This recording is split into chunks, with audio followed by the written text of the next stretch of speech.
Puji Tuhan, selamat malam Bapak Saudara, salam ya, selamat berjumpa kembali malam hari ini dalam acara online Discipleship. Saya percaya Bapak Saudara, ketika kita menyembah Tuhan, kita ada di dalam hadirat Tuhan. Hadiratnya itu menguasai, mencengkeram setiap kehidupan kita, ya, sehingga kita dibawa terbang di atas setiap persoalan dalam kehidupan kita ini. Nah, Bapak Saudara, malam hari ini kita akan kembali untuk melanjutkan materi pelajaran kita, ya. Kita masih mau bicara tentang hati nurani, ya. Hati nurani. Tadi malam sudah kita bahas beberapa poin tentang hati nurani ini, ya. Nah, hati nurani itu ya harus dalam keadaan yang selalu bersih, ya. Kenapa, Saudara? Kalau hati nuranimu kotor, itu akan mengganggu hubunganmu dengan Tuhan. Ya, nah, Bapak Saudara, oleh sebab itu, Allah Bapa mengirimkan Roh Kudus-Nya, dan Roh Kudus itu jugalah yang ditugaskan salah satunya untuk menguduskan setiap hati nurani kita dengan darah Tuhan Yesus. Ya, nah, Bapak Saudara, rajin-rajin nih, ya, minta pada Roh Kudus setiap hari boleh. Ya, nah, untuk apa? Supaya Roh Kudus menguduskan hati nurani kita ini. Nah, Saudara, ada beberapa orang mungkin salah mengerti ya antara hati nurani dan hati yang baru. Apakah itu sama? Sebenarnya berbeda. Ya, hati yang baru yang diberikan oleh Allah kepada kita berdasarkan Yeskiel 36 ayat 26 ya, itu mengacu kepada tabiat-tabiat yang ada di dalam daging si aku itu, yang selalu berontak dan sebagainya. Nah, itu diganti dengan hati yang taat. Tapi ternyata tentang hati nurani ini adalah perkara yang berbeda ya. Ini adalah sarana di mana Tuhan menaruh di dalam diri manusia. Karena hanya makhluk yang namanya manusia yang punya hati nurani. Binatang nggak punya hati nurani. Binatang itu punya insting saja, ya, sehingga dia bisa merespon. Itu instingnya. Tapi manusia itu punya hati nurani yang diberi oleh Allah sendiri ketika menciptakan manusia itu. Tujuannya supaya bisa berkomunikasi dengan Elohim, dengan Bapa, dengan Tuhan Yesus, dan dengan Roh Kudus. Tapi ketika manusia jatuh dalam dosa, hati nurani manusia itu kotor. Kenapa? Sekarang manusia itu tidak dipimpin lagi oleh Allah, tapi dipimpin oleh si iblis dan kedagingannya. Sehingga hati nuraninya bunyinya berbeda. Tergantung yang mengajak, tergantung yang memberikan instruksi, dan tergantung yang mempengaruhi, memberikan arahan kepada si manusia itu. Amin. Nah, Saudara, jadi sekarang kita mulai ya belajar ya. Bagaimana untuk mendapatkan hati nurani yang bersih atau hati nurani yang murni itu. Malam hari ini kita akan membahas ini ya, tentang hati nurani yang murni. Bicara tentang hati nurani yang murni, apakah ada di dunia ini orang yang punya hati nurani yang murni setelah jatuh dalam dosa itu ya? Ternyata kalau Anda membaca Alkitab, ada satu orang ya, namanya Paulus. Kalau kita lihat Paulus sudah ya, rahasia dari kekuatan Paulus di dalam pelayanannya adalah kesungguh-sungguhannya dalam menjaga hati nuraninya dalam keadaan murni. Nah, ini boleh disimpulkan, Saudara. Orang yang memelihara dan menjaga hati nuraninya seperti ini, ya. Nah, ini adalah orang-orang yang mempunyai integritas, ya, mempunyai integritas di dalam dirinya. Nah, itulah rahasia kekuatan daripada Paulus dalam pelayanannya. Dengan sungguh-sungguh, Paulus ini menjaga hati nuraninya dalam keadaan selalu murni di dalam pelayanannya. Apa yang dilakukan oleh Paulus? Paulus dengan setia memakai pertolongan Roh Kudus dan darah Tuhan Yesus untuk menyucikan setiap hari. Kenapa tadi ketika pujian penyembahan, Bapak Ibu Saudara, saya ajak memuji lagu kedua ya. Peganglah tanganku Roh Kudus setiap hari, ku tak dapat jalan sendiri tanpa Roh-Mu. Ya. Minta Roh Kudus memimpin, mengarahkan, memberikan instruksi ke dalam kehidupan kita ini. Every day, setiap hari, every time, setiap waktu, setiap saat. Seolah-olah Anda itu merasa atau berpikir, ya, Bapa, Tuhan Yesus, dan Roh Kudus, dalam menjalani kehidupan ini, aku nggak bisa, ya, hidup tanpamu, tanpa pimpinanmu, tanpa arahanmu. Ya. Mungkin kalimat yang Anda sampaikan atau etikat Anda itu diketawakan oleh banyak orang ya. Masa? Kamu kan punya otak. Pikir dong. Ya, ikutin tuh nasihat Cak Lontong dulu. Mikir, gitu ya. Mikir ini, mikir itu dan sebagainya, gitu ya. Nah, saudara, sebenarnya ya menjadi orang Kristen nggak boleh dengerin arahan Cak Lontong. Orang yang selalu menggunakan akalnya atau pikirannya terlalu kuat, ya, mereka akan berpikir sendiri, lalu tersesat, lalu mengandalkan kekuatannya sendiri. Nanti kalau sudah mentok, baru nyalahin Tuhan. Oh Tuhan, kenapa nggak Engkau ingatkan aku? Loh, yang mengambil tindakan Anda sendiri, yang mengambil keputusan Anda sendiri, ketika mentok, ketika mengalami kegagalan, kenapa nyalahin Tuhan? Ya, kalau Tuhan yang menyuruh, kalau Roh Kudus yang membimbing Anda, sampai Anda mengalami mentok, sampai Anda mengalami gagal, Anda boleh balik kepada Roh Kudus, atau kepada Allah Bapa dan Tuhan Yesus. Anda bisa komplain, amin. Jadi kalau itu pikiranmu sendiri, itu tindakanmu sendiri, itu keputusanmu sendiri, lalu Anda nyalahin Tuhan, itu kan nggak benar, betul? Lah Bapak Ibu Saudara, berbahagialah kalau Bapak Ibu Saudara pernah berpikir ini dan itu, pernah merancang ini dan merancang itu, ya, merasa bisa ini dan merasa bisa itu, lalu mentok, lalu gagal. Berbahagialah. Kenapa?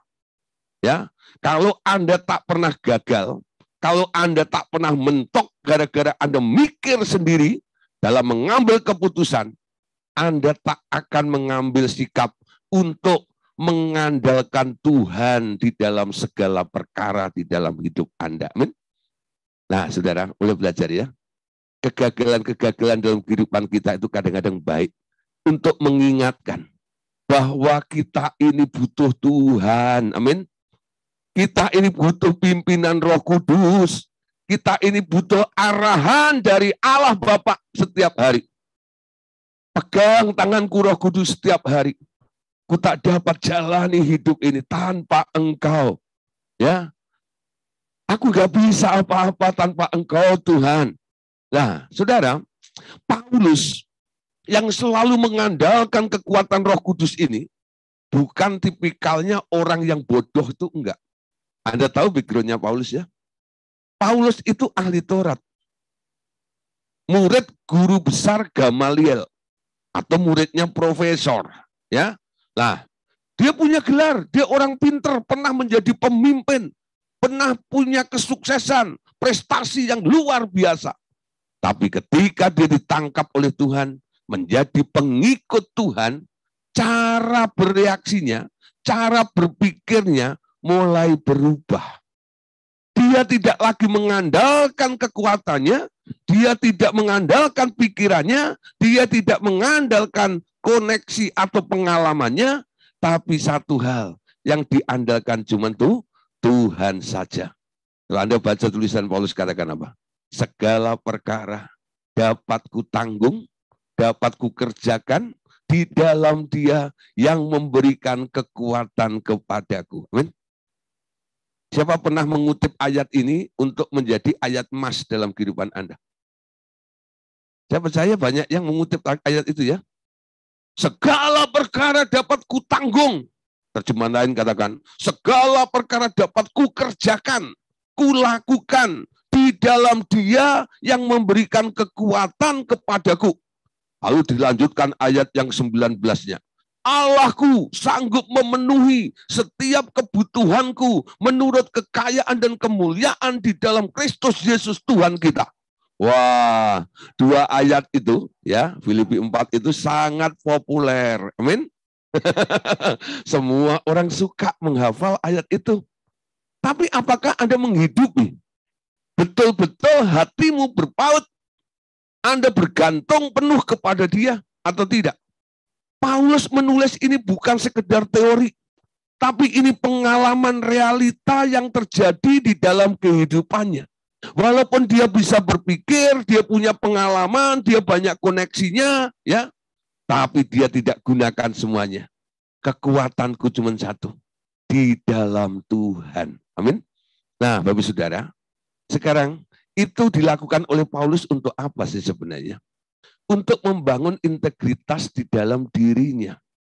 Supaya kedapatan hati nuraninya selalu murni. Amin. Selalu murni. Kemurnian itu ya bisa tetap terjaga di dalam hidup Anda. Hati nuranimu itu tetap murni kalau engkau ya tidak kotorin dengan rencanamu sendiri. Ya, apalagi berkolaborasi dengan hatinya manusia. Dalam kitab Yeremia dikatakan, hati manusia itu licik, betul nggak? Licik. Apa itu licik? Licik itu nggak jahat, ya.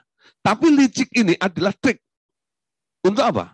Mengambil keuntungan, selalu begitu loh. Ya. Lalu mulai menghalalkan banyak cara. Yang penting untung, ya. Di otaknya, di benaknya, di hatinya itu cuma satu kata.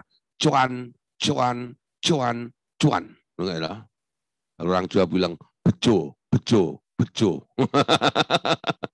Orang Korea bilang, untung, untung, untung. Inilah untungku.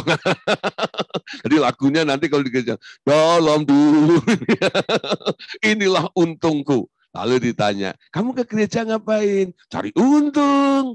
Ya, walaupun bunyinya nggak begitu. Supaya diberkati, supaya ditolong. Betul nggak? Itu sebenarnya cari untung. Itu licik, tahu nggak? Itu licik. Gitu. Munculnya bukan dari hatinya Allah. Ya. Nah, motivasinya Paulus itu cuma satu. Apa itu? Membuat Bapak di surga senang. Amin. Ya, membuat Bapak di surga senang. Lepas dari setiap kebutuhan Anda yang harus tercukupi. Lepas dari penyakit Anda yang harus disembuhkan. Lepas dari masalah Anda yang harus diselesaikan. Satu perkara. Apa yang aku lakukan? Apa yang aku kerjakan? Cuman satu. Menyenangkanmu, oh senangkanmu. Hanya itu kerinduanku. Amin. Siapa yang pernah menyanyi lagu itu? Ya, pernah ya? Waktu Anda menyanyi itu sebenarnya Anda sedang bohong kan? Sedang bohong ya? Betul nggak? Hanya itu kerinduanku menyenangkanmu, bukan?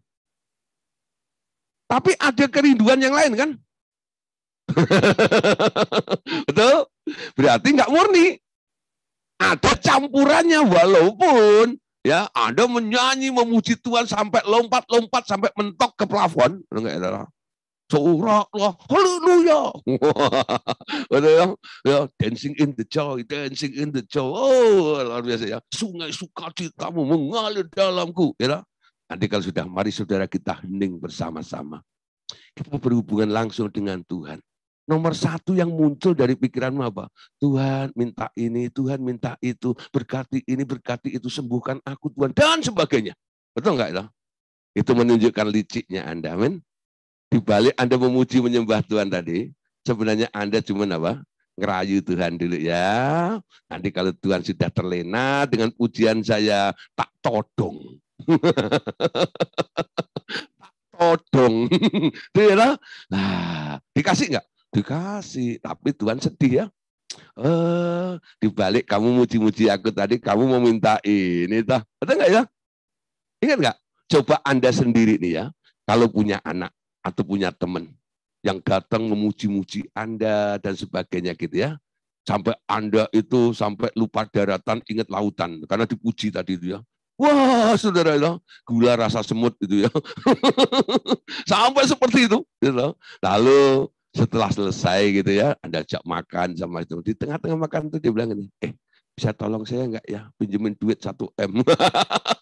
Ujung-ujungnya memuji-muji kamu berhasil, kamu pinter, kamu begini, gini. Ujung-ujungnya mau minta pinjaman, bisa minta tolong dan sebagainya. Nah, ujian semuanya itu luntur, betul nggak itu? Oh, karepe gitu tadi ya. Ternyata begitu juga kalau Anda lakukan dengan Tuhan. Tuhan punya perasaan yang sama, tahu nggak? Dan Tuhan menilai, ternyata orang ini tidak murni hatinya. Hati nuraninya nggak murni, penuh dengan tuntutan ini dan itu di hadapan Tuhan. Amin. Mari kita buka satu ayat di dalam Kisah Para Rasul, pasal 24, ayat 16. Nah, mari kita baca sama-sama. Ya, Kisah Para Rasul, pasal 24, ayat 16. Sebab itu, aku senantiasa berusaha untuk hidup dengan hati nurani yang murni di hadapan Allah dan manusia. Wow, saudara. Ini enggak gampang. Tapi juga bukan susah, enggak. Betul enggak ya? Tapi Paulus bisa. Dan Paulus memberi contoh teladan kepada kita semuanya. Apa yang diupayakan, apa yang diusahakan oleh Paulus ini untuk menjaga hati nuraninya. Aku senantiasa berusaha untuk hidup dengan hati nurani yang murni di hadapan Tuhan dan di hadapan manusia. Wah, apa yang dilakukan oleh Paulus? Dia buka topengnya, betul enggak? Orang yang masih pakai topeng, ya, nah itu di hadapan Tuhan dan di hadapan manusia kadang-kadang berbeda. Nah, Bapak Saudara, hal seperti ini harus cepat kita tinggalkan dan kita mulai beralih demi menjaga atau menumbuhkan dan menciptakan hati nurani Anda yang murni. Nah, Paulus mendidik para murid-muridnya dalam 1 Timotius pasal 1 ayat yang ke-18. Ini surat Paulus kepada anak didiknya atau anak rohaninya namanya Timotius. Ya, dia katakan begini. Tugas ini kuberikan kepadamu Timotius, anakku, sesuai dengan apa yang telah dinubuatkan tentang dirimu, supaya dengan nubuat itu engkau memperjuangkan perjuangan yang baik dengan iman dan hati nurani yang murni. Paulus menganjurkan semua murid-muridnya untuk punya hati nurani yang murni. Malam hari ini Bapak Saudara, nggak salah juga sih kalau saya menganjurkan kepada Bapak Ibu Saudara yang tergabung dalam discipleship malam hari ini, untuk kita semuanya berusaha untuk memperoleh dan mendapatkan hati nurani yang murni itu. Amin. Nah, saudara, ternyata Paulus itu punya kriteria ketika mengangkat pemimpin-pemimpin khususnya. Ya, dia tidak hanya melihat potensi, itu bisa nih, ya, jadi bendahara, Mama. Karena apa? Karena mantan pegawai bank BCA mungkin. Ya, ya ini boleh ini. Dia punya skill dalam menghitung duit. Ya, nah kalau pegawai bank kalau ngitung duit kan ini ya sih cepet gitu ya. Nah kalau saya kan satu-satu begini berantakan gitu. Kalau dia enggak, satu gepok itu kayak mesin gitu ya. Dan sebagainya ya. Lah akuntingnya bagus buat dia. Nah, wah, ketika dia masuk dalam pelayanan, wah ini mantan bank nih. Ya, dia jadi bendahara. Jadi banyak orang mengangkat seseorang dalam jabatan khusus dalam jabatan dalam pelayanan, dia hanya melihat dia itu punya skill apa. Itu enggak ya? Nah, enggak salah banget sih, enggak, gitu. Itu kadang-kadang dibutuhkan juga, ya. Tapi itu sebenarnya bukan persyaratan yang mutlak, ya, yang harus ada, ya. Nah, saudara, Paulus ketika memilih beberapa orang, ya, di dalam 1 Timotius 3 ayat 8 sampai ayat yang ke-9. Di sini, ini kriteria yang diungkapkan oleh Paulus untuk orang-orang yang boleh menjadi diaken-diaken, ya, atau pelayan-pelayan Tuhan. Dikatakan dalam 1 Timotius 3 ayat 8 sampai 9, demikian juga diaken-diaken haruslah orang terhormat. Jangan bercabang lidah, jangan penggemar anggur, jangan serakah, melainkan orang-orang yang memelihara rahasia iman dalam hati nurani yang suci. Jadi yang dilihat apa? Integritasnya dulu. Hati nuraninya itu murni enggak? Itu bisa dicek dulu gini. Anda ikut tergabung dalam pelayanan ini motivasinya apa? Lepas dari skillmu. Amin enggak? Walaupun Anda punya skill yang luar biasa untuk menunjang dalam pelayanan itu, tapi kalau motivasimu salah dalam pelayanan, akan rusak di tengah jalan. Amin. Ya. Nah, Bapak Saudara mulai perhatikan. Kalau nanti memilih tim, ya, dalam pelayanan, jangan hanya lihat skillnya. Cek dulu hati nuraninya. Motivasinya orang ini gabung dalam tim Anda itu apa? Ingat tuh, motivasinya apa? Itu nomor 1. Paulus itu cek betul. Dia katakan demikian juga diaken-diaken, orang-orang yang diangkat untuk melengkapi pelayanan dalam tubuh Kristus ini, adalah orang-orang yang bisa memelihara rahasia iman dalam hati nurani yang suci itu. Amin. Nah, banyak orang kecewa ya. Wah, memang dia pinter sih gini. Tapi susah diatur. Ya, maunya sendiri. Gitu. Nah, salah siapa? Ya salah yang ngangkat. Betul nggak? Nah, kenapa? Mengangkat orang ya hanya melihat skill ada di situ itu. Syarat-syarat diaken itu ada. Dicek dulu hati nuraninya, murni atau tidak. Walaupun Bapak Ibu Saudara mungkin mengusulkan kepada saya, Pak, itu bisa gini loh Pak, itu mantan gini kalau macam gitu. Tapi kalau Roh Kudus bilang, ya, saya lihat bisa dideteksi hati nuraninya enggak murni, motivasi dalam pelayanannya salah, ya mending enggak kita pakai. Sampai dia berubah, punya motivasi yang benar di dalam pelayanan tersebut. Amin. Nah, saudara, 2 Timotius 1 ayat yang ketiga.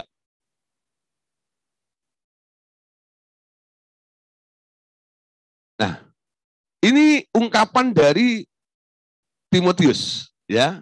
Tadi kan Timotius ini dianjurkan atau diarahkan, dinasihati oleh Paulus untuk memiliki hati nurani yang murni. Nah, Timotius katakan begini, aku mengucap syukur kepada Allah yang kulayani dengan hati nurani yang murni, seperti yang dilakukan nenek moyangku, dan aku selalu mengingat engkau dalam permohonanku baik siang dan malam. Amin. Nah, saudara, Timotius itu punya nenek namanya Eunike, ya. Lah, Yunike itu orang yang hatinya bagus, hati nuraninya baik, cinta Tuhan. Ya, nah Timotius itu terbentuk oleh karena apa? Karena neneknya yang mendidik dia. Jadi hati nurani itu bisa dididik ternyata. Ya, orang yang hati nuraninya baik, dia akan menurunkan, mewariskan juga kepada anak cucunya hati nurani yang baik juga. Ya, karena apa? Orang yang punya hati nurani yang baik, dia akan menjadi teladan. Amin. Dia akan menjadi contoh. Dia akan menjadi figur. Tapi kalau orang punya skill, itu beda ya. Orang hanya melihat Anda orang hebat aja. Tapi orang nggak bisa meniru Anda. Tapi hati nurani itu bisa ditransfer, bisa ditiru. Ya, nah saudara, bisa ditiru. Kenapa? Ini adalah sikap dalam tindakan hidup kita ini. Dan orang melihat sikap itu sehingga orang lain bisa meniru dan meneladaninya. Amin. Nah, Bapak Saudara, saya harap malam hari ini jaga baik hati nuranimu supaya Anda punya hati nurani yang murni. Kalau malam hari ini mungkin kedapatan Anda ikut Tuhan masih banyak agenda-agenda pribadi yang mengotori hati nuranimu, buang itu sedikit demi sedikit, tapi dengan pasti nanti hilang, lenyap semuanya, yaitu motivasi agenda pribadi Anda. Cuman satu, segala sesuatu adalah dari Dia, oleh Dia, kepada Dia, bagi Dialah kemuliaan sampai selama-lamanya. Amin. Nah, saudara, kita masuk bagian berikutnya. Bagaimana dengan kesaksian suara hati? Ya, kesaksian dari hati nurani yang murni itu amat penting di hadapan Tuhan. Bukan saja dari hati nurani orang-orang yang mungkin salah dalam menilai kita, tetapi terutama dari hati nurani sendiri. Banyak orang merasa tertuduh, merasa terdakwa, merasa terintimidasi, dan kondisinya jadi gerah, nggak tenang. Kenapa? Karena orang lain berkomentar, kamu kok kayak begitu sih? Ya, ketika ada yang nyeplos seperti begitu itu membuat Anda gundah. Kenapa ya orang sampai berpikir, sampai mengatakan aku seperti itu ya? Itu membuat Anda nggak bisa tidur kadang-kadang. Kebawa mimpi juga, betul nggak? Omongan orang itu loh. Omongan orang itu boleh disebut sebagai penilaian atas atau untuk hati nuranimu. Memang dia ngomong didengar oleh telingamu, tapi yang keganggu adalah hati nuranimu. Betul nggak? Nah, siapa yang pernah ngalami seperti itu? Nggak usah angkat tangan, angkat kaki aja nggak kelihatan. Tuh nggak itu? Nah, kalau di gym itu enak. Pak, saya sudah ngaku tapi angkat kaki, nggak angkat tangan, gitu ya. Bapak ada-ada saja, gitu lah. Tuhan tahu apa yang Anda angkat. Nah, setiap pertanyaan saya, kalau iya katakan, ini aku Tuhan, ini aku Tuhan, aku mau dibereskan. Ya, nah dengan Anda berkata seperti itu, walaupun saya tidak melihat, tapi saya percaya, Roh Kudus nanti akan take over, ambil alih perkara ini, dan dia mulai lakukan progres di dalam kehidupan kita semuanya. Nah, saudara, penilaian orang itu juga kadang-kadang mempengaruhi hati nurani Anda, betul? Mungkin orang lain salah menilai Anda, atau penilaiannya bisa juga benar dengan apa yang dikatakan itu. Tapi saudara, ya, hati nuranimu itu sendiri bisa menilai apa yang sedang Anda pikirkan, apa yang sedang Anda kerjakan itu. Nah, saudara, sekarang kita tahu bagaimana supaya hati nurani kita ini benar-benar di dalam penilaian kita ini. Baik dalam menilai orang maupun menilai diri kita sendiri. Ternyata suara hati yang murni itu hanya terdapat di dalam seseorang yang hidup sepenuhnya dipimpin oleh Roh Kudus. Atau dengan kata lain, yang hidup bukan dia lagi, tetapi Tuhan Yesus yang hidup di dalamnya. Amin. Sekali lagi ya. Suara hati yang murni hanya dapat terdapat di dalam seseorang yang hidup sepenuhnya mau dipimpin oleh Roh Kudus. Atau dengan kata lain, yang hidup bukan dia lagi, tetapi Tuhan Yesus yang hidup di dalamnya. Nah, 2 Korintus pasal 1 ayat yang ke-12 ya. Oh, ini. Inilah yang kami megahkan, yaitu bahwa suara hati kami memberi kesaksian kepada kami bahwa hidup kami di dunia ini khususnya dalam hubungan kami dengan kamu dikuasai oleh ketulusan dan kemurnian dari Allah, bukan oleh hikmat duniawi, tetapi oleh kekuatan dan anugerah. Jadi Bapak Saudara, dalam relasi ya, berhubungan antara sesama seperti itu. Ketika Anda mau melihat ya orang lain, lalu Anda mau menilai, menegur orang lain itu, penilaian atau teguranmu itu atas dasar apa? Kalau itu atas dasar apa yang Anda pikirkan, mungkin bisa salah. Sekarang kita mulai punya corak baru ya. Dalam segala hal, sebelum Anda mengambil keputusan atau tindakan, coba tanyakan kepada Roh Kudus dulu. Roh Kudus, kenapa orang itu seperti itu? Nanti Roh Kudus akan menjawab. Oh, dia begitu karena terlalu sering dihina. Mau gitu ya. Nah, oh dia begini-gini karena gitu. Nanti Roh Kudus akan memberitahu. Ya, sehingga penilaian Anda tidak hanya didasarkan atas reaksi orang yang sedang ada di depan Anda itu, lalu Anda simpulkan dengan pikiran Anda. Ya. Nah, saudara, itu akan membuat hati nuranimu tulus. Kesaksian-kesaksian yang Anda nyatakan kepada orang lain atau juga atas dirimu sendiri, itu nanti akan tulus murni. Bukan karena hikmat duniawi, tetapi karena kekuatan anugerah dari Allah. Begitu juga dengan keadaan Anda. Kalau Anda sedang gelisah, resah, ya, Anda jangan terus berpikir, kenapa ya aku ini? Ya, banyak orang kadang-kadang sampai stres gitu ya, lalu sampai botak semuanya itu karena rambutnya tuh ditarik-tarik sambil mikir-mikir gitu. Kenapa ya gua ini? Kenapa ya? Mikir gitu ya tentang apa yang dialami. Saudara, ketika Anda mengalami sesuatu, Anda boleh tanya Roh Kudus juga. Roh Kudus, kenapa saya gelisah hari ini? Kenapa saya pengennya nangis hari ini? Kenapa saya jengkel hari ini? Kenapa saya bawaannya mau marah hari ini?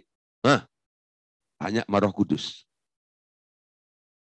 Nanti Roh Kudus akan bilang, akan memberitahu sesuatu yang sedang bergejolak dan terjadi dalam diri Anda.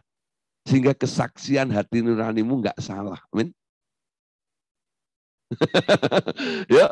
Ya, untuk orang lain mungkin itu suamimu, mungkin itu istrimu, mungkin itu anakmu, mungkin itu tetanggamu, mungkin itu muridmu, gitu. Anda boleh tanya juga pada Roh Kudus, kenapa sih dia kok begitu, kok lagi error hari ini, ada apa Roh Kudus, gitu ya? Begitu juga apa yang sedang terjadi dalam diri Anda. Jangan nanya ke orang lain, kenapa ya saya begini, kenapa ya saya begitu, lah.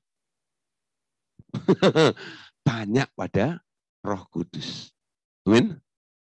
Roh Kudus akan membawa Anda, memimpin Anda kepada seluruh kebenaran.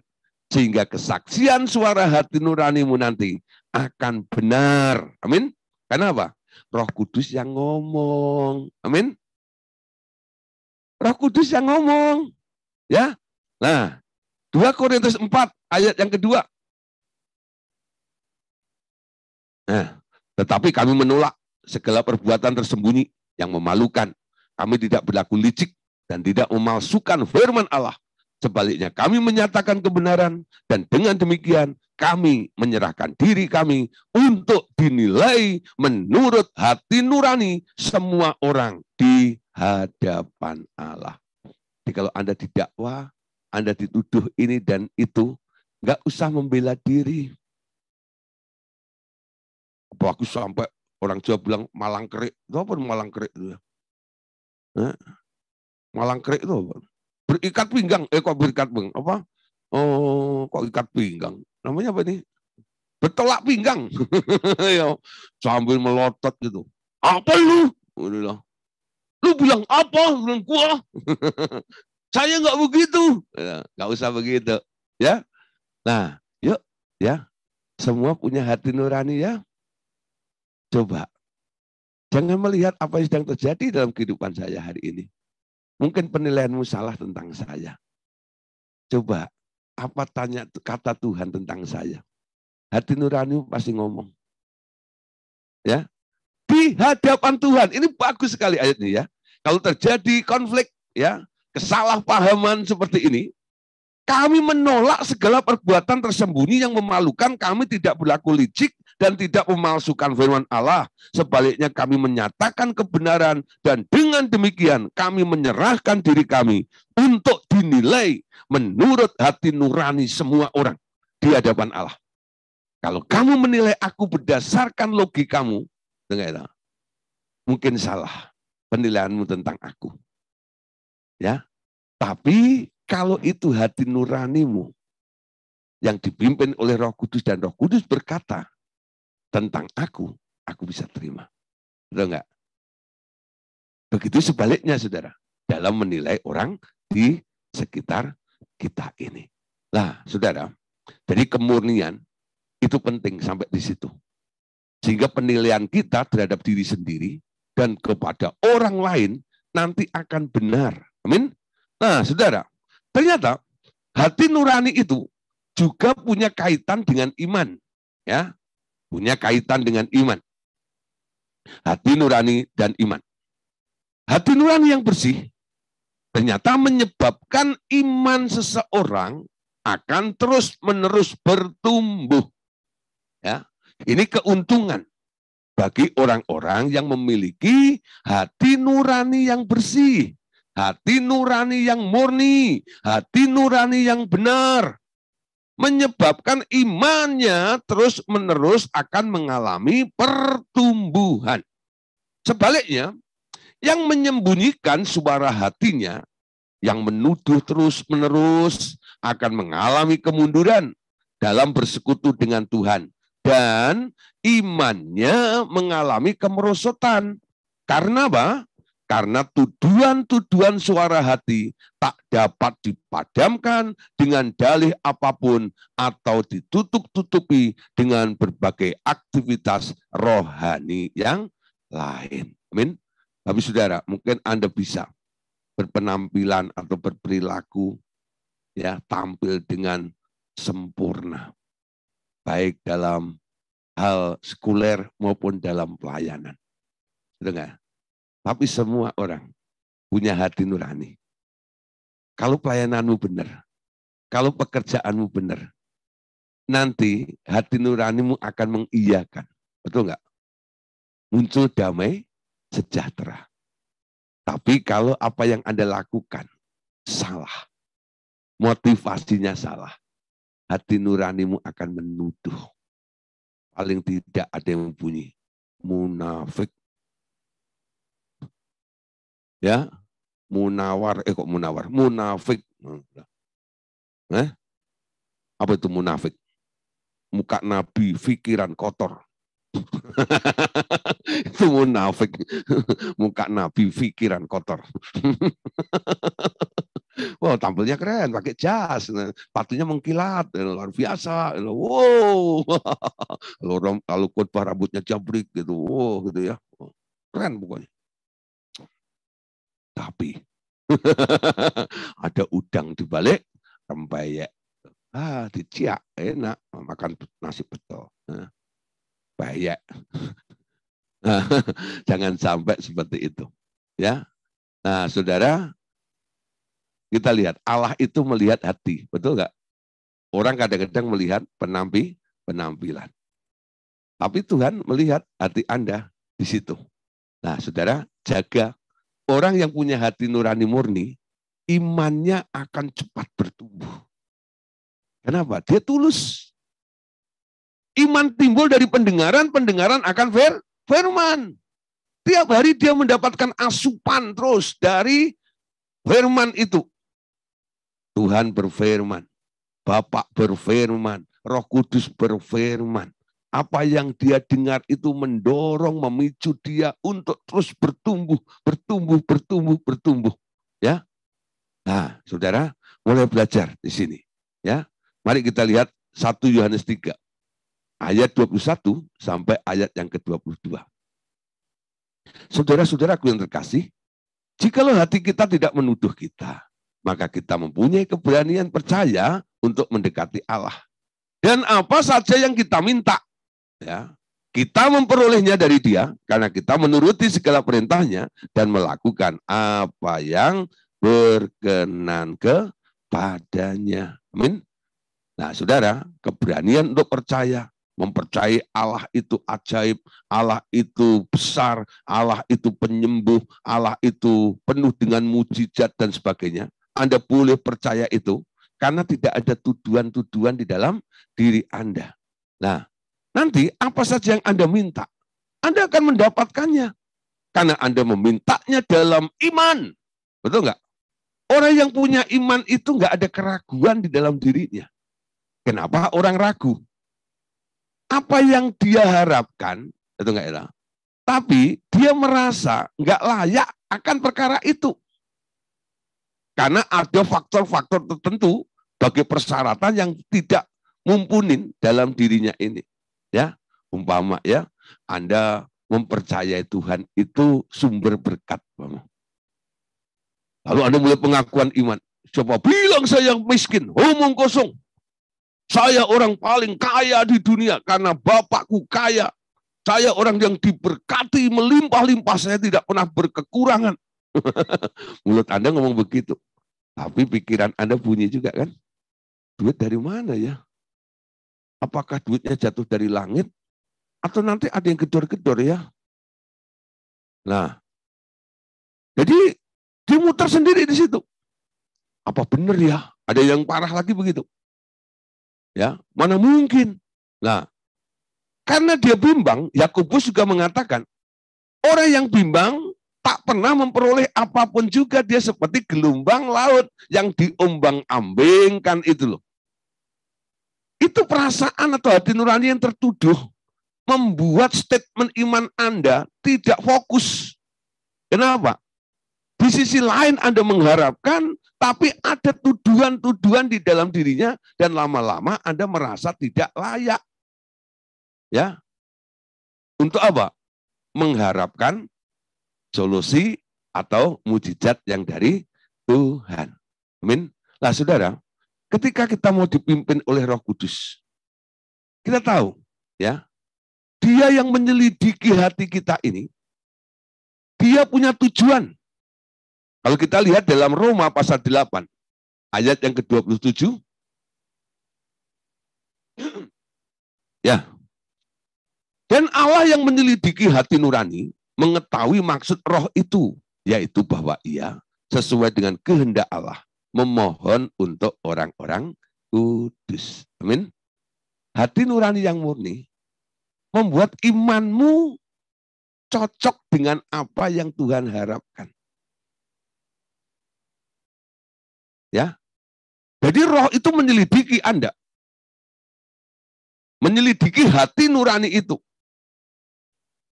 Membawa orang-orang itu untuk punya tekad atau kemauan, keinginan sesuai dengan kehendak Allah. Ya. Itu hati nuranimu nanti. Walaupun Anda mikir pengen ini, pengen itu, nanti ada ya suara dari hati nurani Anda yang menjadi kesaksian hidup itu nanti yang akan memberikan keinginan yang berbeda dengan apa yang ada di dalam benak Anda. Ikutin yang dari sini ini.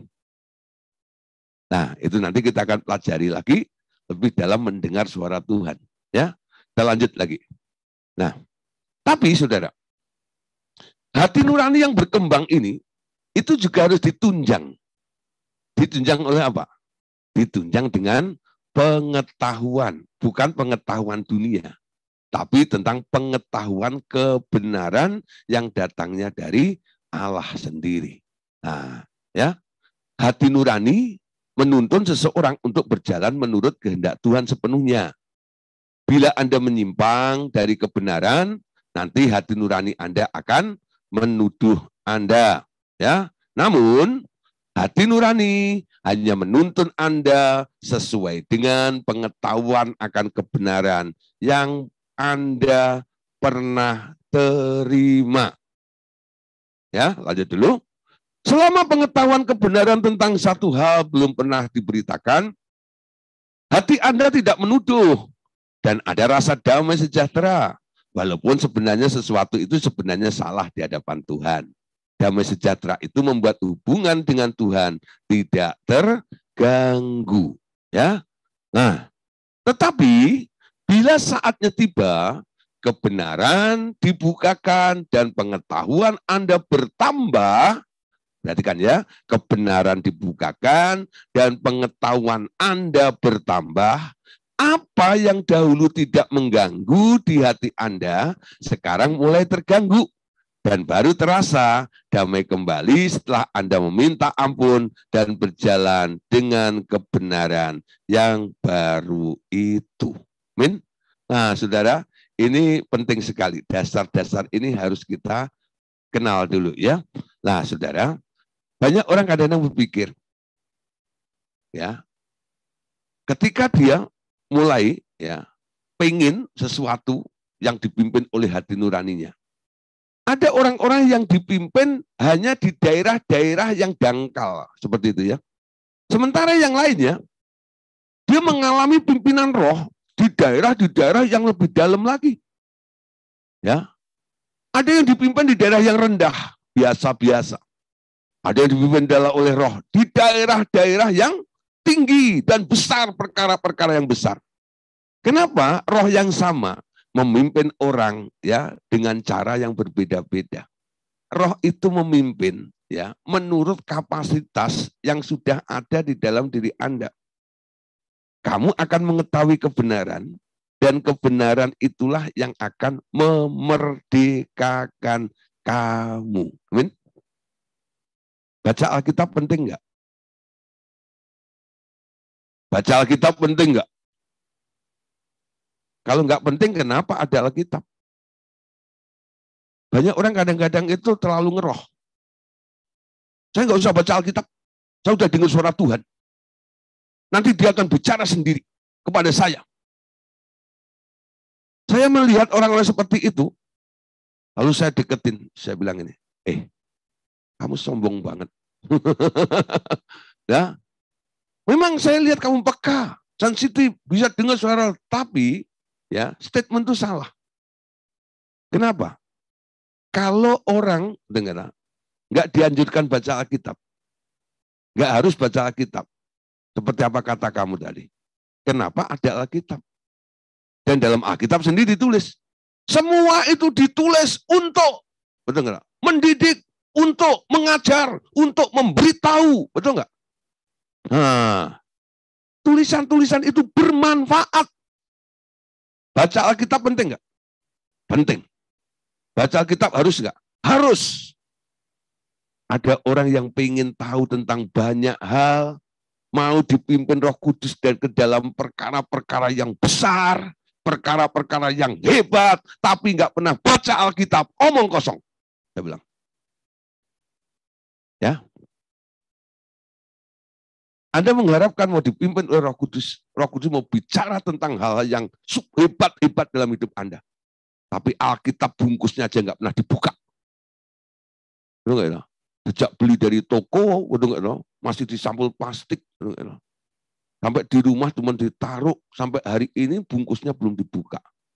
Yang penting punya Alkitab. Ayo, siapa di sini yang sudah pernah selesai? Ya, katam istilahnya. Alkitab Anda. Siapa?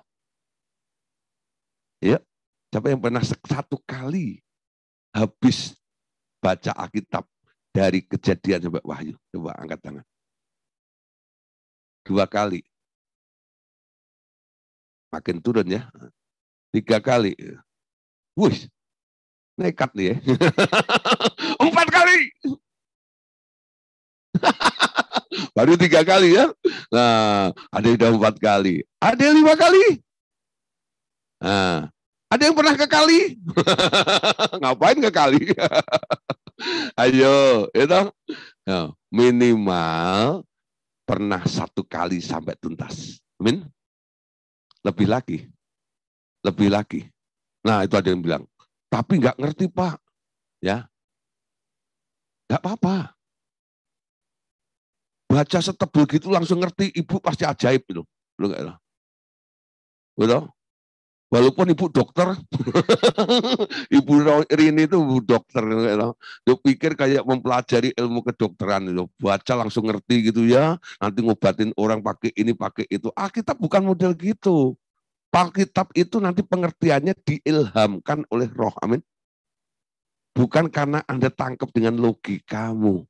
Coba ya, 5 ditambah 2 ada berapa coba? Orang bilang ada 7 ya. Alkitab nggak bilang gitu. 5 tambah 2 sama dengan 5.000. Sisa 12 bakul, betul nggak? Nggak ketemu dengan otak Anda.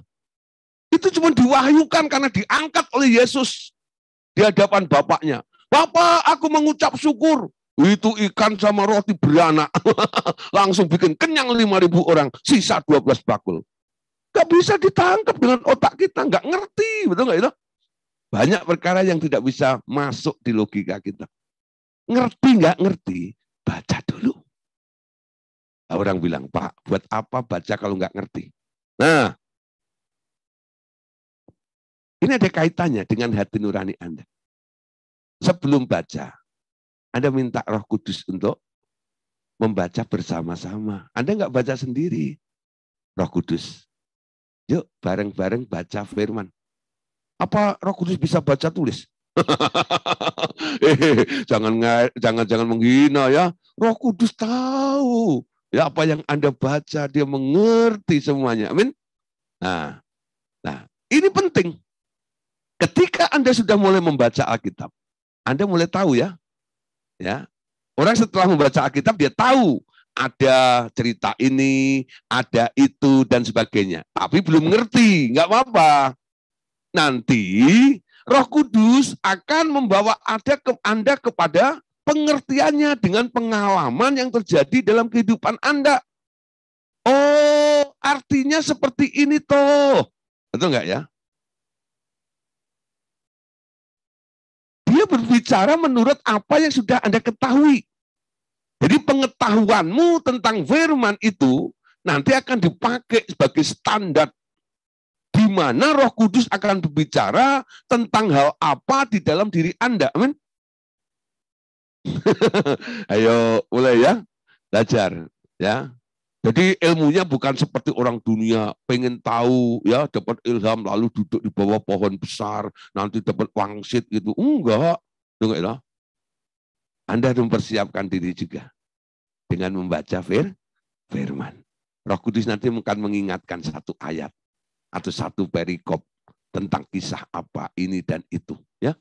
Berapa kali saya mengalami hal seperti itu dan hati nurani saya mulai berbunyi, ada kesaksian, ada informasi yang boleh saya sampaikan kepada orang lain maupun untuk diri saya sendiri. Roh Kudus mengingatkan satu ayat, Roh Kudus mengingatkan satu peristiwa yang di dalam Alkitab tentang ini dan itu, poinnya seperti ini, artinya seperti ini. Dan saya mulai menangkap, saya mulai mengerti. Jadi boleh dikatakan bahwa kebenaran dibukakan ya dari pengetahuan Anda semakin bertambah nanti. Kebenaran itu dari firman yang kita baca itu semuanya. Amin. Nah, saudara, mari lanjut lagi.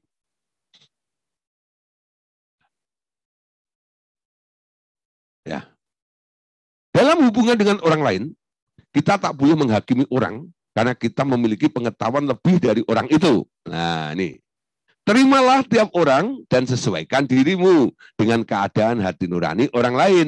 sedapat mungkin tanpa menyalahkannya sebelum kebenaran diberitakan kepada mereka. Jadi ayat-ayat Alkitab itu banyak. Kalau orang belum menangkap, belum tahu artinya, maknanya tentang ayat yang tinggi itu, mungkin dia masih ada di level yang rendah. Yang sudah punya pengalaman, tahu tentang kebenaran yang lebih tinggi itu, nggak boleh menghakimi mereka yang baru belajar.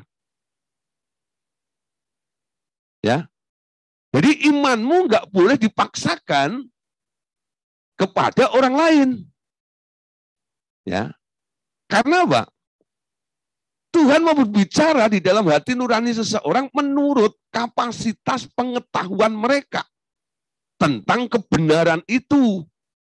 Nah, ini contoh-contoh yang akan kita bahas ya malam hari ini. 1 Korintus pasal 10 ayat 25. Yuk kita baca ya. Kamu boleh makan segala sesuatu yang dijual di pasar, daging, tanpa memeriksanya karena keberatan hati nurani. Nah, saudara, bicara tentang daging. Banyak hal ya. Nggak boleh makan bangkai, contoh.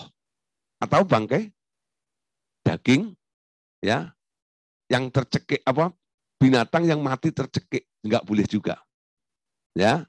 Nah, sekarang Anda pergi ke pasar daging, beli daging. Apakah Anda tanya sama penjualnya, kamu tahu nggak nih, motongnya gimana? Dicekik atau disembelih, darahnya keluar atau enggak? Hah? Siapa yang pernah begitu di pasar daging lalu nanya ke penjualnya gitu, ada nggak?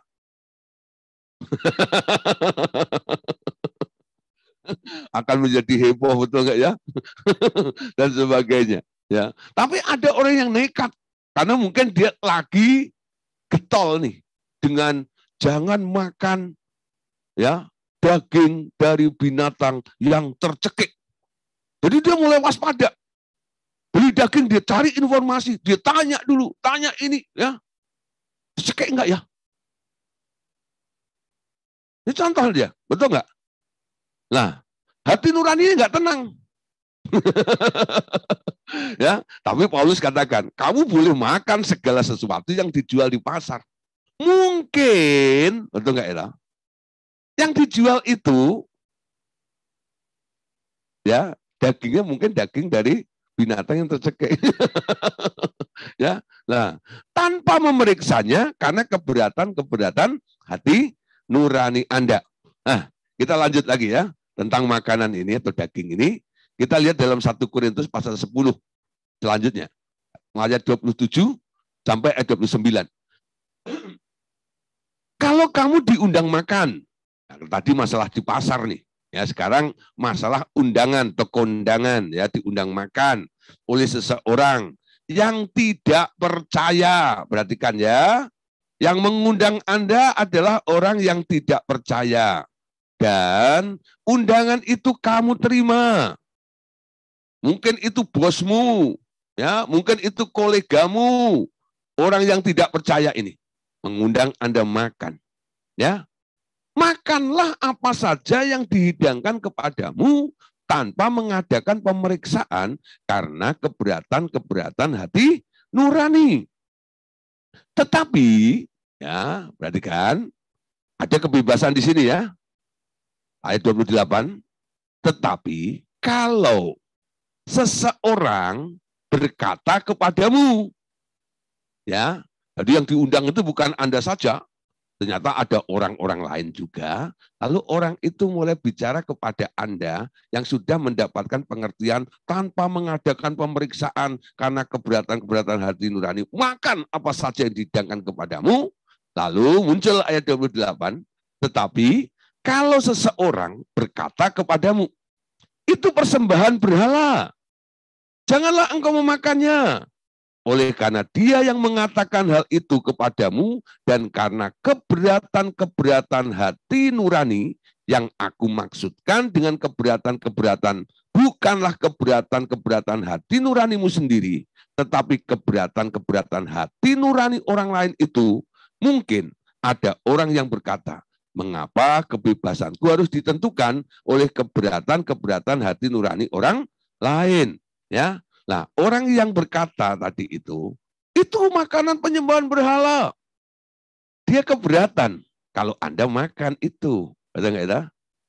Nah, ketika ada yang keberatan seperti itu, Anda jangan makan demi keberatan hati nurani. Hati nurani siapa? Bukan hati nuranimu. Hati nuranimu sudah beres, nggak ada keberatan di situ. Ya, nggak ada masalah. Tapi karena ada orang yang hati nuraninya goncang, ya, akan sesuatu yang Anda lakukan itu, nah, demi hati nurani orang itu, walaupun Anda sebenarnya berkata, aku boleh memakannya, Anda jangan makan. Lalu ada yang muncul di pertanyaan, ya, di dalam ayat berikutnya tadi ya, mengapa kebebasanku harus ditentukan oleh keberatan-keberatan hati nurani orang lain? Nah, untuk menjawab pertanyaan ini, kita masuk dulu dalam 1 Korintus 8 ayat 12. Jika engkau secara demikian berdosa terhadap saudara-saudara seimanmu dan melukai hati nurani mereka yang lemah, engkau pada hakikatnya berdosa terhadap Kristus. Amin. Nah, ini memang agak pelik, Saudara. Perkara-perkara seperti ini. Mungkin Anda tidak terganggu, tapi orang lain terganggu. Demi hati nurani orang lain, walaupun Anda tidak terganggu, Anda jangan melakukannya. Ya, Paulus itu untuk menghindarkan supaya tidak terjadi konflik seperti itu, hanya masalah makanan yang kalau dimakan nanti keluar ke jamban itu. Sampai akhirnya Paulus bilang begini, demi untuk kesejahteraan semuanya ini, aku memutuskan mulai hari ini, aku tidak makan daging. Sampai orang mengenal Paulus itu ya disebut orang vegetarian. Kenapa Paulus nggak makan daging? Apa dia nggak suka makan daging? Suka. Ya, karena dia sebagai leaders, banyak pengikut-pengikutnya, kadang-kadang muncul kerancuan-kerancuan seperti itu loh. Yang satu keberatan, yang satu mendukung dan sebagainya. Demi ketertiban, demi damai sejahtera semuanya itu, dia ambil keputusan. Kalau gitu, sudahlah, aku nggak makan daging saja. Ya, jadi jangan disalah pahamkan. Tuh, Paulus nggak makan daging, dia takut kolesterol. Bukan itu persoalannya, ya. Nah, dia nggak makan daging untuk menjaga hati nurani sesamanya. Karena orang-orang yang menjaga hati nurani sesamanya ini dianggap mereka ya bisa menjaga hati nurani semuanya. Kalau Anda nekat melakukannya, Anda akan melukai hati nurani mereka. Itu ya, oh gitu ya. Mereka nggak ngerti. Nah, lebih parahnya begini. Karena pengetahuannya belum sampai ke sana. Lalu dia hanya melihat teladan Anda. Oh boleh ya. Itu kan makanan udah dipersembahkan kepada berhala. Jadi makanan yang dipersembahkan kepada berhala boleh dimakan dong. Karena mungkin Paulus makan di depan dia. Tanpa menjaga hati nurani sesamanya. Lalu orang yang belum punya pengetahuan itu, dia ngikutin Paulus. Makan daging yang dipersembahkan kepada berhala. Lalu terjadi masalah. Sampai mati atau sakit dan sebagainya. Siapa yang salah? Ya bisa dikatakan yang makan yang salah. Tapi yang lebih salah lagi adalah Paulusnya. Betul nggak? Karena dia tanpa langsung, secara langsung, telah menjerumuskan. Menyuruh orang makan makanan yang dipersembahkan kepada berhala itu. Ngerti ya saudara ya? Jadi bukan persoalan najis, haram, atau bukan. Ini mengganggu hati nurani atau tidak? Ya, Ini hubungan Anda dengan Tuhan. Tuhan kalau sudah hati nuranimu baik dengan dia. Kalau sesuatu yang tidak boleh, nanti dia akan bilang, no.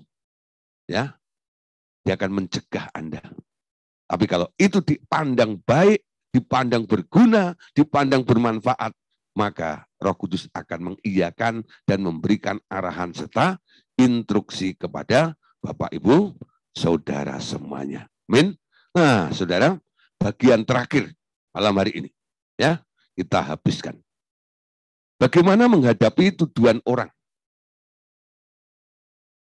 Kita sering ya dituduh sama orang lain. Ini hal yang nggak enak. Dituduh oleh orang lain. Bagaimana menghadapi tuduhan-tuduhan seperti ini? Nah, hati nurani yang murni amat penting bagi kesaksian hidup Anda terhadap orang luar. Ya, ketika terjadi salah paham atau fitnah, orang akan dapat diubah karena perilaku yang selalu baik akibat hati nurani yang murni. Perkataan orang tak akan dapat mengotori hati nurani Anda. Sebaliknya, hati nurani yang buruk tak dapat disamarkan atau kamuflase ya oleh perbuatan-perbuatan yang seolah-olah baik. Satu kali kelak kemunafikan Anda pasti terbongkar. Amin. Nah, Saudara, lihat Roma 8 ayat 33 sampai 34. Siapakah yang akan menggugat orang-orang pilihan Allah? Allah yang membenarkan mereka. Siapakah yang akan menghukum mereka? Kristus Yesus yang telah mati, bahkan lebih lagi yang telah bangkit, yang juga duduk di sebelah kanan Allah, yang malah menjadi pembela bagi kita.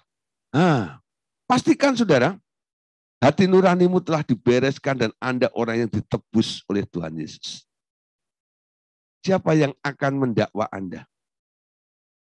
Yesus menjadi pembela bagi kita. Artinya apa?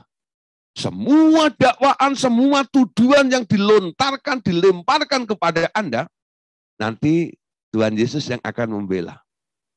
Enggak begitu.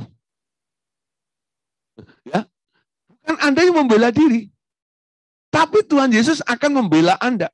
Enggak. Ada pembelaan, ada kesaksian roh yang kuat di dalam diri Anda itu. Ya. Nah, mungkin Anda akan dikenal sebagai orang EGP. Emang gue pikirin. Memang saya nggak mikir. Apa yang katakan Tuhan saja. Betul nggak itu? Nah, mulai belajar di sini. 1 Petrus 3, ayat 15 sampai ayat yang ke-16. Tetapi kuduskanlah Kristus di dalam hatimu sebagai Tuhan. Dan siap sedialah pada segala waktu untuk memberi pertanggungan jawaban kepada tiap-tiap orang yang meminta pertanggungan jawaban dari kamu tentang pengharapan yang ada padamu. Tetapi haruslah dengan lemah lembut dan hormat dan dengan hati nurani yang murni supaya mereka yang memfitnah kamu karena perilakumu yang baik dalam Kristus menjadi malu karena fitnahan mereka itu. Wow, keren sini ya. Tapi pertama, Saudara, yang harus Anda lakukan apa? Kuduskanlah Kristus di dalam hatimu sebagai Tuhan. Apa artinya? Kuduskanlah Kristus di dalam hatimu sebagai Tuhan. Itu apa artinya? Ada beberapa orang tanya pada saya, Pak, ayat ini sedikit aneh. Kok dibilang di sini kuduskanlah Kristus di dalam hatimu sebagai Tuhan? Apakah Kristus itu enggak kudus? Oh, Saudara, Anda harus bisa membedakan antara kudus dan suci. Ya, suci itu artinya bersih, clear. Ya, tapi kudus itu beda. Kudus itu, ya, kalau orang-orang kudus itu orang-orang pilihan, betul nggak? Yaitu eklesia yang dipanggil keluar dari kegelapan kepada terangnya yang ajaib. Anda disebut orang kudus, amin. Orang khusus, kudus itu sama dengan khusus. Nah, kalau kita ubah sekarang, kata kudus Anda ganti dengan khusus, nanti Bapak Ibu Saudara mulai nangkep pengertiannya. Ya, Coba nih, tetapi khususkanlah Kristus di dalam hatimu sebagai Tuhan. Lebih enak ya? Lebih gampang ya? Daripada dipakai kata kudus. Nanti cari di kamus Alkitab. Ya, Anda cari kudus. Artinya sama seperti apa yang saya katakan ini. Ini bukan interpretasi saya. Kudus itu sama dengan khusus. Dikhususkan. Dikuduskan itu dikhususkan. Jadi kalau kuduskanlah Kristus artinya khususkanlah Kristus di dalam hatimu sebagai Tuhan. Amin. Sekarang mulai tiap hari katakan yang terutama, bukan yang hujan turun lagi, bukan. Yang terutama di dalam hidup ini. Amin. Meninggikan nama Yesus. Memuliakan nama Yesus. Yang terutama itu namanya mengkhususkan. Amin. Mengkuduskan Kristus di dalam dirimu. Sebagai apa? Sebagai Tuhan. Ya, Tuhan itu dari kata Lord. Lord itu Tuhan. Kalau Anda mengkhususkan Yesus Kristus sebagai Tuhan atau Tuan di dalam hidupmu, di dalam dirimu, artinya Anda harus menempatkan diri Anda sebagai apa? Hamba. Ini aku Tuhan, utus aku, ajar aku, perintah aku. Amin. Bukan Anda perintah-perintah Tuhan. Tuhan tolong, ya, beresin itu. Gampar dia. Jadi Anda perintah-perintah Tuhan. Enggak. Khususkanlah Kristus sebagai Tuhan di dalam diri Anda. Anda siap dan rela untuk diperintah tiap hari. Amin. Caranya apa? Buang agendamu. Agendamu itu yang membuat Anda nanti perintah-perintah Tuhan. Walaupun dengan kalimat yang halus. Tapi tetap aja itu perintah Tuhan. Biarkan engkau yang diperintah oleh Tuhan. Bukan engkau yang memerintah Tuhan. Itu namanya mengkhususkan Kristus di dalam hatimu. Amin. Dia tiap hari akan memberikan arahan ke dalam hidup Anda nanti. Ya. Nah, dan siap sedialah. Ya, lanjut lagi nih, ayat selanjutnya. Dan siap sedialah pada segala waktu untuk memberi pertanggungjawaban kepada tiap-tiap orang yang meminta pertanggungjawaban dari kamu tentang pengharapan yang ada padamu. Tetapi haruslah dengan lemah lembut dan hormat, dan dengan hati nurani yang murni, supaya mereka yang memfitnah kamu karena perilaku yang baik dalam Kristus menjadi malu karena fitnahan mereka itu. Amin. Jadi kalau apa yang Anda lakukan disalahkan orang, dituduh orang ini dan itu, Anda melakukan bukan karena Anda mau mengerjakan menurut kemauanmu, kan? Itu kan idenya Roh Kudus. Itu kan maunya Tuhan. Amin. Nah, sebenarnya dia kan sedang menantang kehendak Tuhan. Nanti Tuhan akan buktikan kebenarannya itu. Aku yang suruh. Ya. Dan lihat hasilnya. Orang-orang akan malu nanti. Yang menuduh Anda tadi itu. Kenapa? Anda sedang menjalankan agendanya Tuhan. Amin. Nah, saudara, berikutnya.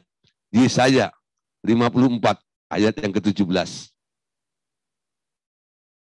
Ya. Yesaya 54 ayat 17. Setiap senjata yang ditempa terhadap engkau tidak akan berhasil. Dan setiap orang yang melontarkan tuduhan melawan engkau dalam pengadilan akan engkau buktikan salah. Inilah yang menjadi bagian hamba-hamba Tuhan dan kebenaran yang mereka terima daripadaku.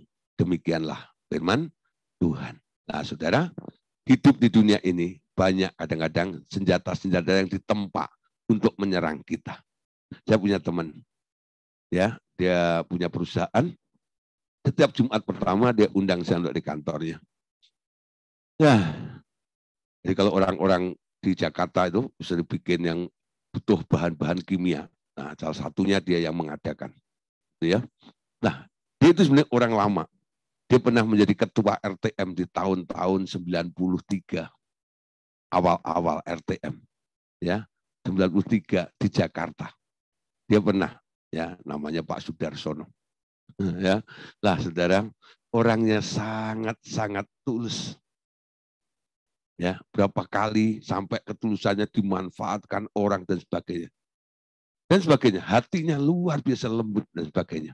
Lah saudara, saya nggak akan cerita tentang kebaikan dia pernah membangun gereja ini berapa itu dan sebagainya, udah banyak sekali yang dia lakukan. Dia banyak kerja mendapatkan keuntungan banyak, bukan untuk dirinya sendiri. Apa yang bisa dilakukan untuk Tuhan.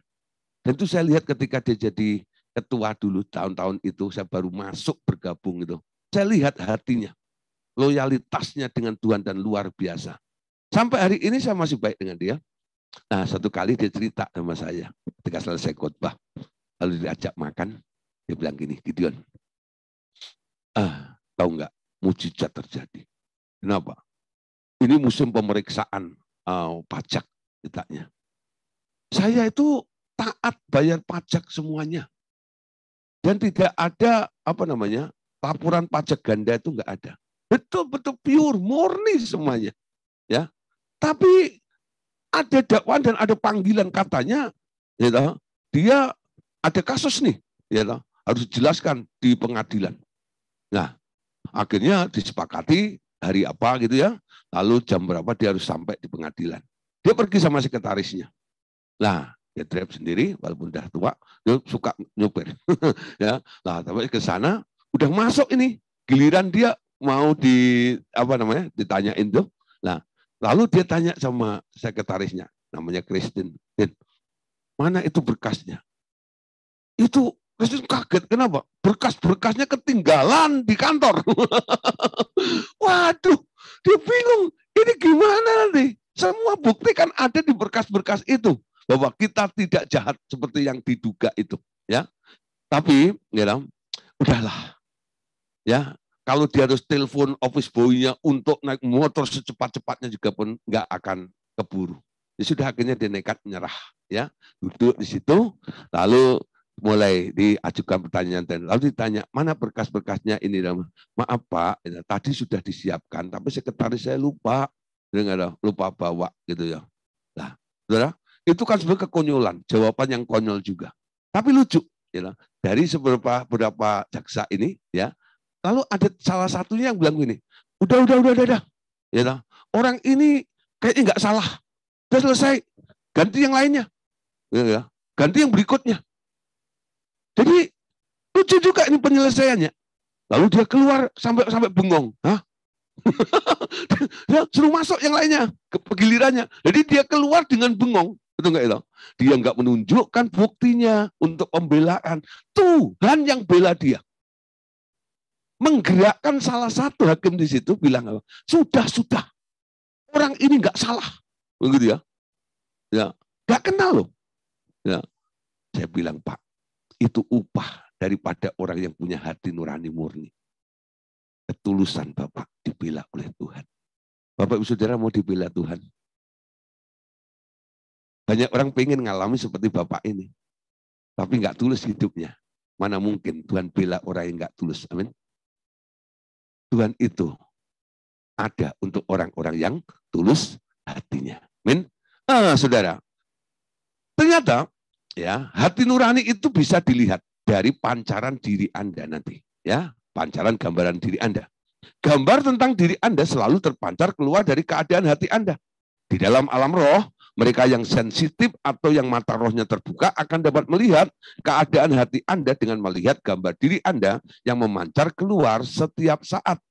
Ya, apakah hati Anda luka dan menjadi busuk, sedih atau tertekan, palsu dan munafik, atau sebaliknya tulus dan ceria, penuh sukacita dan banyak berkat akan muncul dalam gambar diri Anda di dalam roh.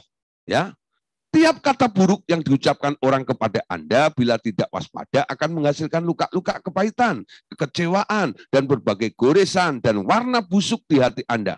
Dan bila tidak dibersihkan dengan segera dari hati Anda, akan memancar keluar dalam image dan di alam roh.